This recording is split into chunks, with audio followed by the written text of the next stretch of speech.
শাকিব খানের প্রিন্স সিনেমায় ইথিকা পাল বাদ পড়লেন, তাসনিয়া ফারিন চূড়ান্ত। মেগাস্টার শাকিব খানের আপকামিং সিনেমা প্রিন্স নিয়ে নতুন আপডেট এসেছে। নায়িকা নিয়ে অনেক জল্পনা কল্পনা থাকলেও নাম এসেছিল অনেকেরই। শাকিব খানের বিপরীতে নায়িকা হিসেবে থাকার কথা ছিল ইথিকা পালের, তবে সেটা আর হলো না। প্রিন্স সিনেমা থেকে ইথিকা পাল বাদ পড়লেন, তার জায়গায় চূড়ান্তভাবে নায়িকার চরিত্রে দেখা যাবে জনপ্রিয় অভিনেত্রী তাসনিয়া ফারিনকে।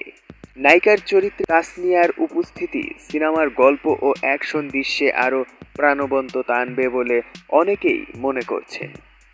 প্রিন্স সিনেমার শুটিং শীঘ্রই শুরু হওয়ার পরিকল্পনা রয়েছে এবং সিনেমাটি 2026 সালের ঈদুল ফিতরে মুক্তির আশা করা হচ্ছে।